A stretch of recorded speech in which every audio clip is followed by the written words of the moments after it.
Olá, graça, paz e alegria.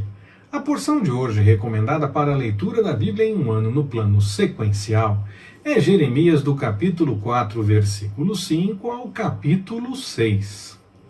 Jeremias profetizou a Judá durante os reinados de Josias, Jeoaquim, Jeconias e Zedequias. Quando nós lemos lá em Reis e Crônicas, nós vimos que há algumas mudanças de nomes, há nomes que são chamados no momento de um jeito e depois de outro, mas refere-se a essas pessoas.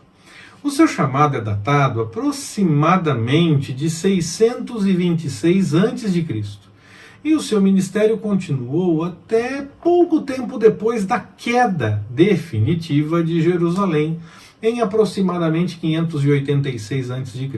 Eu disse definitiva, da queda definitiva de Jerusalém, porque nós vimos nos livros de história, de Reis e de Crônicas, que a Babilônia chegou até Jerusalém pelo menos por 3 vezes. E na segunda vez, inclusive, já levou deportados. Muito da profecia de Jeremias está nesse período em que alguns já tinham sido levados, Babilônia já estava decidindo quem seria rei, quem não seria, e os sacerdotes e os outros profetas diziam que o Senhor ia cuidar de tudo, que ia dar tudo certo, que não ia ter problema, que Babilônia seria destruída, e Jeremias é levantado para falar todas as coisas que ele apresentou, dizendo que não era bem assim. É mais ou menos no meio disso que Jeremias é levantado pelo Senhor para ser profeta. Então, a maior parte das falas proféticas de Jeremias está no meio disso, entre essa segunda e a terceira vez que a Babilônia veio. Na segunda já levou alguns deportados, os outros sacerdotes e profetas diziam que tudo ia dar certo, que iam falar só de esperança, que o Senhor ia cuidar de tudo, e Jeremias chega dizendo, não é bem assim, a coisa vai ficar complicada mesmo. Porque há pecado, porque há coisas erradas que o povo precisa acertar, e o Senhor traz a punição. E é exatamente mais ou menos nesse meio tempo que Jeremias está falando. O profeta Sofonias, ele precedeu ligeiramente a Jeremias. E os profetas Naum, Abacuque e Obadias foram contemporâneos de Jeremias. Assim se entende a linha histórica da atividade profética desses profetas. Ezequiel foi um contemporâneo um pouco mais jovem. Ele profetizou já da Babilônia, ele estava entre os deportados dessa segunda vez que a Babilônia veio, já levou alguns. Ezequiel estava no meio desses. E ele profetiza desde a Babilônia mais ou menos a partir do ano 593 a.C. e vai na sua profecia até aproximadamente 571.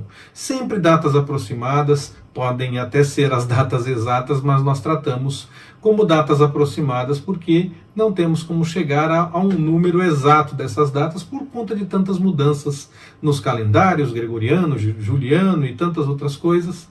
Mas são datas próximas disso. Na porção de hoje, muita coisa é falada da parte do Senhor, é revelado a Jeremias, coisas duras por conta da desobediência do povo.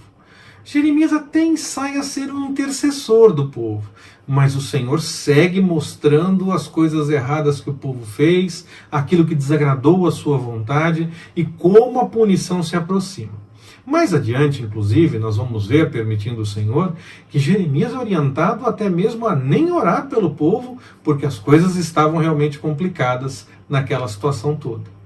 O grande mal-vindo do norte trata-se do grande exército da Babilônia, um exército poderoso que vinha para causar problemas para o povo de Judá. O Senhor deixa claro que a grande rebeldia do povo em relação aos seus mandamentos era a razão pela qual todas essas coisas estavam acontecendo. E o Senhor vai mostrando para Jeremias o tamanho dessa rebeldia, nessa porção que nós lemos hoje, para a leitura de hoje, da leitura em um ano do plano sequencial. Para nós fica como exemplo, porque nós devemos pensar bastante a respeito de cada uma das nossas atitudes no dia a dia. É nessas coisas do dia a dia que nós mostramos o quanto nós buscamos a vontade do Senhor ou o quanto deixamos isso de lado por qualquer coisa, qualquer interesse, qualquer coisa que pensamos e achamos que estamos fazendo a vontade do Senhor, mas na verdade estamos buscando a nossa vontade. A desobediência causou tudo isso ao povo. E mesmo no meio da punição, o Senhor revelou amor, pois poderia destruir completamente, e no entanto fez esse processo ser mais uma amostra de advertência para que o povo pudesse entender que devia viver de acordo com a vontade do Senhor.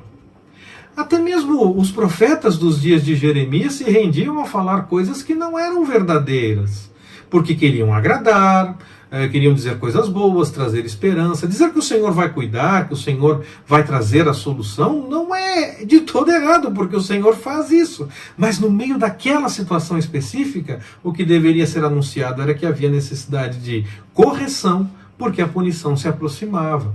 Eles não queriam acreditar que a punição se aproximava, o Senhor ia deixar tudo em ordem.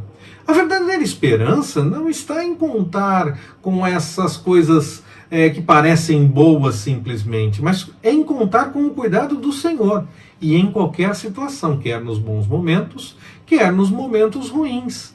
Encarar a realidade, nesse caso, é essencial. Nada de ficar escondendo o que está acontecendo, porque o Senhor age no meio da realidade. Não no meio do que nós pensamos ou nós imaginamos que está certo ou que pode ser. O Senhor age no meio da realidade. Às vezes nós nos enganamos com mentiras. E o Senhor age no meio da realidade, no meio da verdade. O cuidado do Senhor se manifesta diante das coisas que acontecem de verdade. É claro que nós gostamos das coisas boas e gostamos dos bons momentos. Mas nós não devemos fingir que a vida não tem outros momentos. Pois nós aprendemos lá em Eclesiastes, há tempo para todo propósito debaixo do sol. E mesmo no meio dos momentos mais complicados, o Senhor pode encaminhar as coisas para mostrar algo absolutamente fantástico. Mas ficar inventando esperança é ser fraudulento no anúncio do que o Senhor pode fazer.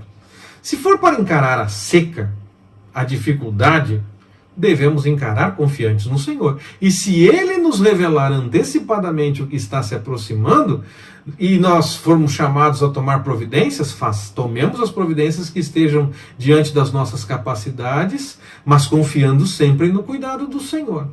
E se não formos avisados com antecedência, seguimos confiando no cuidado do Senhor. Em qualquer situação, buscamos a vontade do Senhor, mesmo no meio das dificuldades, sabendo que para o Senhor tudo tem um propósito.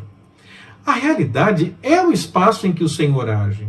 É muito bom falar de esperança, falar de coisas boas, mas essa esperança, ela normalmente aponta para a eternidade. Enquanto nós passamos os nossos dias por aqui, nós podemos sim ter muito bons momentos, mas também podemos ter maus momentos. Mas em todos eles nós podemos contar com o Senhor. Quem fica falando só dos bons momentos, de coisas positivas, ou das coisas boas, sem encarar a realidade, age como os sacerdotes e os profetas dos dias de Jeremias, que enganavam o povo diante do que estava por acontecer. Era preciso, naqueles dias, um choque de realidade, para que o povo pudesse entender que era necessário buscar a vontade do Senhor. E deixar o caminho errado, confiando nele, tanto nos bons como nos maus momentos. E nós então possamos aprender com a meditação a respeito da atividade dos profetas diante da forma como o povo se comportava e que tenhamos a capacidade de agir de forma diferente. Algumas vezes a realidade é sim dura, mas podemos confiar no Senhor. Nada de esconder ou mudar a realidade, mas acreditar no cuidado do Senhor.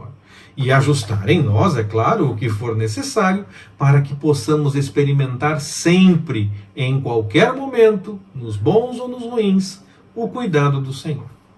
Que Ele nos abençoe. Forte abraço, até mais, permitindo o Senhor.